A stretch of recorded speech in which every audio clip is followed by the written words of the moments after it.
ভগবান বিষ্ণুর 10টি অবতারের মধ্যে প্রথম 9টি অবতারের আবির্ভাব হয়ে গেছে, কিন্তু এখনও আবির্ভূত হননি ভগবান বিষ্ণুর দশম অবতার। সমস্ত পুরাণ ও মহাকাব্য মতে এই দশম অবতারটি হল কল্কি অবতার, যিনি আসবেন এই কলিযুগের অবসান করিয়ে পুনরায় সত্যযুগ প্রতিষ্ঠা করতে।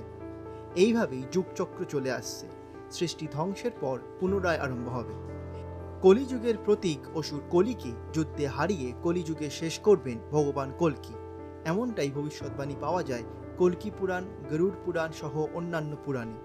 এমনকি এই কল্কি অবতার ও তার কার্যবিবরণীর উল্লেখ পাওয়া যায় বিভিন্ন বৌদ্ধ ও শিখ ধর্মগ্রন্থেও। ভগবান বিষ্ণু দশম অবতারের এই ভবিষ্যৎবাণী সম্বন্ধে প্রায় সমস্ত গ্রন্থে একই মত পাওয়া যায়। জয়দেব তার গীত গোবিন্দে লিখেছেন, কে সব ধৃতা কল্কি শরীরা জয় জগদীশ হরে।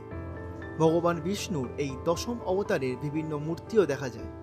মনে করা হয় সম্ভল নামক একটি গ্রামের শুক্লপক্ষের 13তম দিনে তার জন্ম হবে। তার বাহন হবে দেবদত্ত নামে এক ঐশ্বরিক সাদা ঘোড়া, যা আসলে গরুড়ের প্রতীক। তার হাতে থাকবে একটি শক্তিশালী তরোয়াল, যার হাতলটি রত্ন দ্বারা সজ্জিত। তিনি অস্ত্র শিক্ষা লাভ করবেন বিষ্ণুরই ষষ্ঠ অবতার চিরঞ্জীবী পরশুরামের কাছে। পরশুরাম সহ 7 চিরঞ্জীবী সকলেই কল্কি অবতারকে সাহায্য করবেন বিভিন্নভাবে। তবেই হবে এই যুগ থেকে তাদের মুক্তি।